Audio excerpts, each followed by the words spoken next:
ध्यान देकर सुने कि जो शिष्य बने हैं या जो बन रहे ने की आकांक्षा करते हैं कि मैं बन जाऊं, या जो आगे भी, उनको ये सावधानी रखनी चाहिए कि यहां नहीं जुड़ना चाहिए यदि प्यारी जी के चरणों की प्राप्ति का उद्देश्य न हो।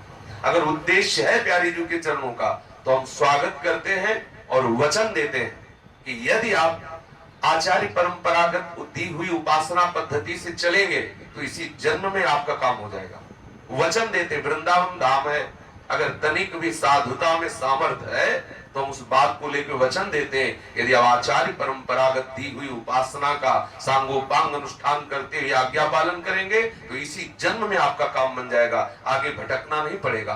कैसे हो पापी क्यों न हो, हरिवंश नाम जो ले, अलग लड़ैती रीझ के महल खवासी दे। इन वचनों पर, लाडली के दुलार के वचनों पर कह रहे हैं कि जो स्वामिनी का दुलार है ना, ने कहूं न रिस कहूं भूली हूं न होत सकी, रहत प्रसन्न सदा ये मुखा से। जो हमारी करुणामयी किशोरी का स्वभाव है ना, अवगुण करे समुद्र सम गलत नापनो जान, राई के सम भजन को मानत मेरु समान, उनके बल पर कह रहे हैं।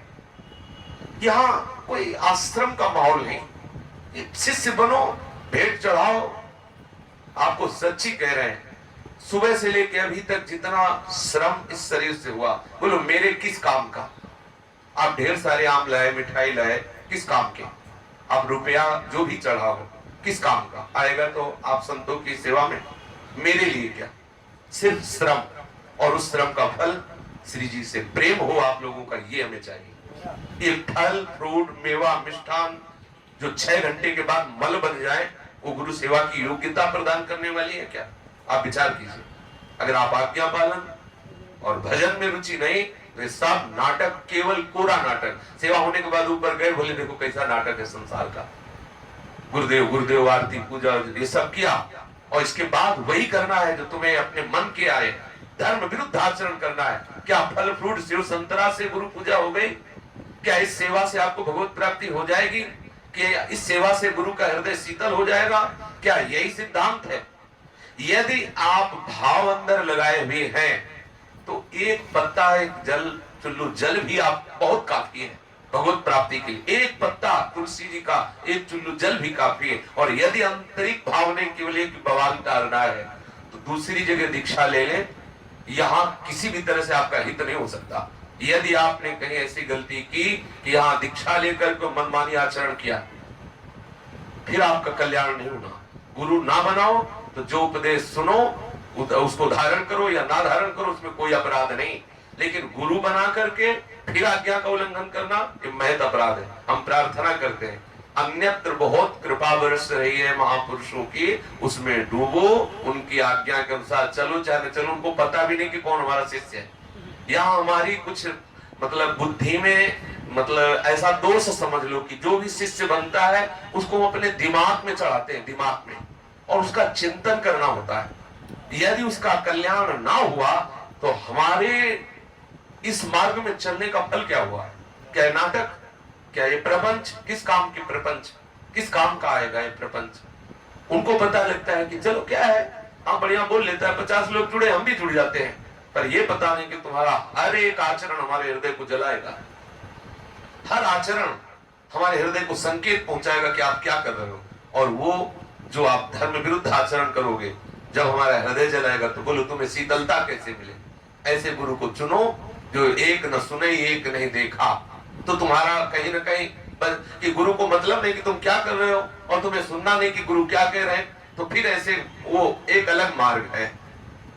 लेकिन ये जो मार्ग है, यहाँ जहाँ आप बैठे हो, यहाँ अगर आप जरा सा राई की समान भी इधर से उधर हो गए तो आप डिस्टर्ब हो जाओगे।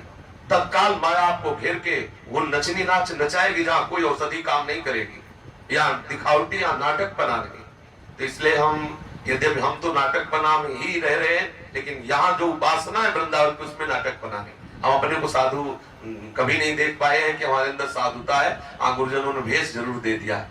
इसलिए हम प्रार्थना करते हैं कि जिसे इस आचार्य परंपरागत उपासना में समर्पित चित्त होकर श्री प्यारी जी के चरणारविंद की प्राप्ति का उद्देश्य हो वही जुड़े, अथवा जिसके जीवन का कि मैं किसी योग्य नहीं हूं, आप जो आज्ञा करेंगे वही पालन कर पाएंगे, मुझे कुछ पता ही नहीं कि क्या हित है और क्या अहित है, ऐसा भी साधक जुड़े तो निश्चित उससे का कल्याण हो जाएगा। तो सावधान होकर निरंतर सतमार्ग का आश्रय लेने के लिए गुरु चरणों के आश्रित होकर के मनमानी आचरणों का त्याग करके और अपने हृदय में विचार करके कि हमारा लक्ष्य क्या है, फिर आप शरणागत होइए। अगर ऐसा है तो हम स्वागत करते हैं, वैसा नहीं तो बार बार आज्ञा निवेदन चरण स्पर्श जो जो समझो सब करके कह रहे, यहाँ दीक्षा के लिए मत कहना, क्योंकि आपको होते हो तो हमारा हृदय लगता है कि जो प्रभु का शरणागत होना चाहता है उसके लिए क्या नियम, एक ही नियम, क्यों शरणागत होना चाहता है, एक ही नियम है, क्यों शरणागत होना चाहता है, यही नियम, शरणागत के लिए कोई नियम नहीं, एक ही नियम, क्यों शरणागत होना चाहता है, तो हमारे हृदय में आता है, फिर क्या, इसको शरणागत करो ना। और जहां शरणागति का भाव प्रस्तुत किया, हमने दीक्षा दी, बस अपराध आप शुरू कर दिए, मनमानी आचरण शुरू कर दिए, तो फिर अहित हो जाएगा। इसलिए खुल के कह रहा हूं, फिर अहित हो जाएगा। बिल्कुल गुरु मत बनाइए, और तभी बनाइए जब आपके हृदय में बात आ जाए कि हम इनकी आज्ञा का पालन करेंगे, तो यहाँ खुला हुआ द्वार है, स्वागत है, और वचन इस बात का देते यदि आप आज्ञा का पालन करेंगे तो इसी जन्म में जड़ चेतन की ग्रंथ का भेदन हो जाएगा। हरिवंश प्रताप से, लाडली के बल से, मेरे में सामर्थ्य नहीं, लेकिन उनकी सामर्थ्य में अनंत सामर्थ्य है, अनंत, जाके अधीन सदाई सांवरो, या ब्रज को सिरताज, हमारे माई श्यामाजू को राज। हमारी लाडली जो महाराज का ऐसा अद्भुत बल है, अनंत ब्रह्मांडों के नायक श्री लाल जो महाराज उनके इशारे को देखते रहते हैं। जाहि बिरंच उमापति नाये, तापे तय बन फूल बिनाए। जो रस नेति नेति श्रुति भाख्यो, ताको दे अधर सुधारस चाख्यो। तेरो रूप कहत नहीं आवे, जैसे हित हरिवंश कछुक जस गावे। अपने लोग इन्हीं गोरे चरणारविंद के अभिमान की ठसक में बैठे रहते हैं, और इन्हीं चरणारविंद के बल से हम कहते हैं यदि आप आज्ञा पालन करेंगे। आज्ञा पालन में कोई पर्वत थोड़ी उठाना है, आज्ञा पालन में जो आदेश होता है उसके साथ सामर्थ्य होती है। अपन वो करके देखो, जो आदेश आपसे कहा जाए आप चतुरासी जी का पाठ कीजिए, आपने पहले कह दिया हमारा चतुरासी जी मन, आप पाठ तो करके देखिए, आप 10-20 दिन प्रयास तो कीजिए, फिर आप देखिए कि आपको कैसा लगता है। यदि फिर नहीं होता फिर आके प्रार्थना कीजिए, फिर उपाय बताया जाएगा। एक न एक दिन मन इस विषयी जगत के भोग विलास से हट करके प्यारी जो में जरूर लग जाएगा। पर आज्ञा पालन बिल्कुल आवश्यक है, बिल्कुल ना बने तो हाथ उठा के बता दो आके नहीं बन रहा, तो अपराध नहीं लगेगा। फिर आगे भजन की पद्धति बताई जाएगी, फिर एक मार्ग निकाला जाए कि आप इस तरह से ऐसे चल लीजिए। चलो अच्छा पूरा नहीं तो दिन में 3 बार कर लीजिए, ऐसा नहीं तो चलो 12 पद रोज कर लीजिए, तो सप्ताह में पूरी हो जाएगी चतुरासी जी। चलो 3 माला कर लीजिए, ऐसे क्रमशः धीरे धीरे बताए। पर आप सतमार्ग में चलने के लिए आज्ञा का पालन अवश्य करें। ये प्रमाद स्थितियां देख के फिर हमें अच्छा नहीं लगता कि क्यों जुड़े। अच्छा यहाँ ये है नहीं किसी से बन गए मरो जाके, इससे मतलब आप बने मतलब हमारे दिमाग के रजिस्टर में आप नोट हो गए। यहाँ सबसे बड़ी कमी की बात यह है, अब आपको तो पता नहीं, अब आपको लगेगा यार इतना क्यों पीछे पड़े हैं ये, उनको लगेगा इतना क्यों। तुम किसी को अगर अपनी जायदाद देना चाहोगे ना तो पूरी खोजबीन करोगे कैसा आदमी है। हमारा जीवन है हमारा मंत्र, और हम जो तुम्हें मंत्र देते तो तुम उसकी सामर्थ्य नहीं जानते, तुम उसका महत्व नहीं जानते, तो तुम्हें लगेगा रुपया पैसा शरीर संसार का महत्व, और हमें लगता है हमारे मंत्र का महत्व। इसको मंत्र दिया, अगर इसकी दुर्गति हुई तो बड़ी लज्जा की बात है कि हमारे इष्ट का गोप्य मंत्र जाए और ये माया में भटके, ये विषय भोगों में रमण करे। बोलो कितनी निकृष्ट बात है। ऐसे महासमर्थशाली राधा नाम राधा मंत्र का उपासक और ये उसकी दुर्गति, ये हमारा विषय चिंतन का बनता है। और उससे प्यार से दुलार से डांट के फटका तो उसको लगता है यार इतना क्यों पीछे पड़े हुए, इतना इसलिए पीछे पड़े हुए कि तुमने झूठ से ही सही सर झुकाया है हमारी प्यारी जो के चरणों में। तो लगता है आप पूर्णतः स्वस्थ होइए और प्यारी और प्यारे की उस महारस का अनुभव कीजिए। आपको नहीं लगता कि मंत्र क्या चीज है? लगता है कि यार गुरु जी पीछे क्यों पड़ जाते हैं? इसीलिए पीछे पड़ जाते हैं, जब आप अपनी प्रॉपर्टी किसी को देना चाहेंगे तो कैसे देंगे? आप विचार कीजिए, एक एक छानबीन करके देख के कि समर्पित है कि नहीं, एक साधारण प्रॉपर्टी देने के लिए। और नाम सुकृत धन अपनी जीवनी, अति हित मान देत वरदान, वृंदावन हित बलिपद पावन, भक्ति प्रकाशत ज्यो जग भान, नमो नमो गुरु कृपा निधान। सदगुरुदेव अपनी प्राण जीवन धन जो मंत्र है, जो नाम है, वो आपको दे दिया। इससे बढ़कर और क्या रह गया? जिस संपत्ति को आप संपत्ति माने हुए वे तो नाशवान है, वे तो एक माइक है, लेकिन नाम सच्चिदानंद में है, मंत्र सच्चिदानंद में है। आपके हृदय में महत्व है जागतिक वस्तुओं का। बोले गुरु दक्षिणा क्या? 500 रुपया निकाल के धर। मंत्र की भेंट सिर्फ प्राण, दूसरी कोई भेंट नहीं। जो श्वास जा रही यही भेंट है। हर श्वास हम गुरुदेव के दिए हुए नाम और मंत्र में समर्पित करते हैं, यही है गुरुदेव की भेंट। 1500 रुपया भेंट होती, ये गुरु दक्षिणा होती कि भाई गुरु मंत्र लिया है, बोले करना चाहिए 100 रुपया रख दी या 1000 धर, ये तुम्हें 1 लाख रख दिए, करोड़ रख दिए, ये कीमत है, प्राण कीमत है। प्राण ये श्वास वायु जा रही, एक एक श्वास गुरुदेव के चरणों में अर्पित। अब हर श्वास में हम नाम और मंत्र जपेंगे, यही है सबसे बड़ी भेंट। और ये सब बाहरी, वास्तविक समझो केवल नाटक, केवल नाटक। ये रुपया पैसा मिठाई डिब्बा सब ठीक है, श्रद्धा भाव प्रस्तुत करने के लिए इन वस्तुओं की जरूरी आवश्यकता भी है।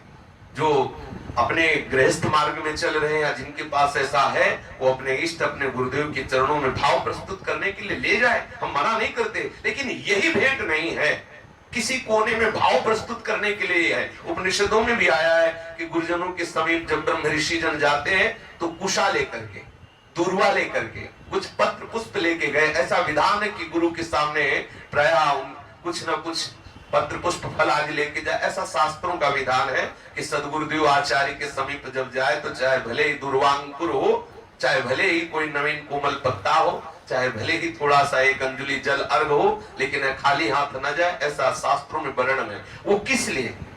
दूब खाने की चीज है क्या? आप बताइए, किस लिए ऐसा शास्त्र आदेश करते हैं? आपकी दैन्यता, आपकी दासता, आपके भाव को प्रस्तुत करने के लिए, ना कि उन बाहरी पदार्थों का महत्व। यदि आप बाहरी पदार्थों का महत्व रखते हैं देने में, और जो बाहरी पदार्थों का महत्व रखते हैं लेने में, दोनों ही उस महत्व को नहीं जानते जिस महत्व में आप जुड़े हुए हैं।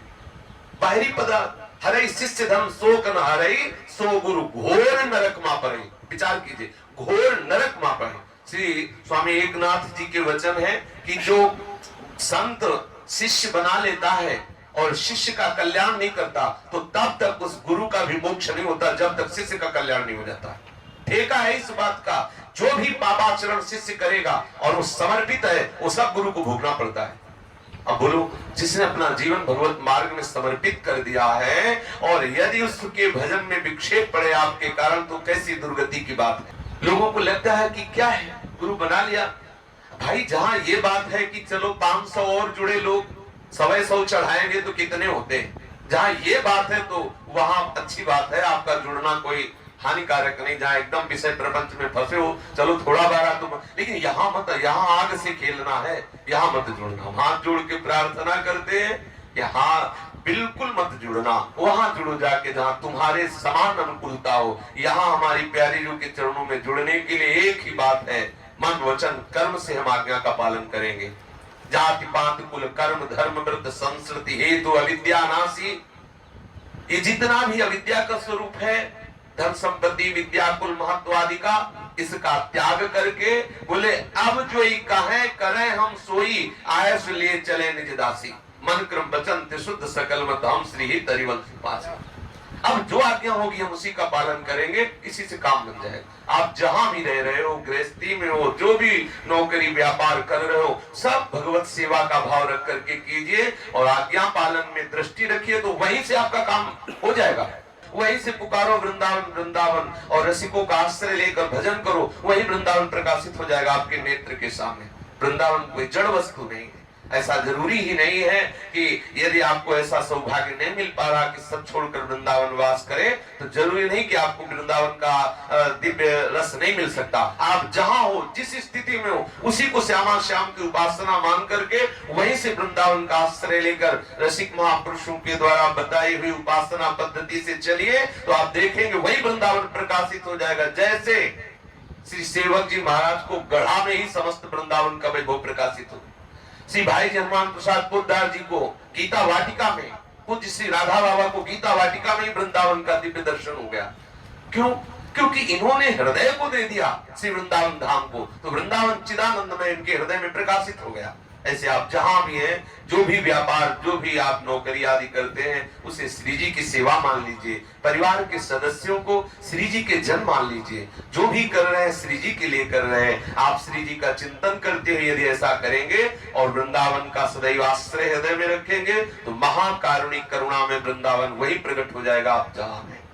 यहाँ जुड़ने की अगर किसी को भी आकांक्षा हो तो पहले निश्चय कर ले कि हमें इनकी आज्ञा का पालन करना है। फिर बार बार विनय कर रहे हैं, काहे को अपने पुण्य नष्ट करोगे, और जगह जुड़ जाओ जिससे आपको लाभ मिल सकता है, लेकिन यहाँ लाभ नहीं मिल सकता। सिर्फ पश्चाताप, क्लेश, अशांति और दुर्गति। यदि आज्ञा उल्लंघन की परमार्थ भ्रष्टता, तो फिर यहाँ चैन नहीं मिलेगी, निश्चित चैन नहीं मिलेगी। आपकी अश्रद्धा हो जाएगी, आपको भागना पड़ेगा और शांति नहीं मिले। और यदि आप आज्ञा पालन करोगे तो इसी जन्म में आपकी जड़ ग्रंथि का भेदन होकर के श्री स्वामी जी के चरणारविंद में अनुराग हो जाएगा, जो अति ही दुर्लभ बात है। अब ये निश्चय आप लोगों को करना है, जो जुड़ना चाहते हैं या जो जुड़े हुए हैं आज्ञा पालन करते रहें। जो जुड़ना चाहते हैं वो इस विषय पर ध्यान दें, तभी आगे कदम बढ़ाएं, अन्यथा नहीं।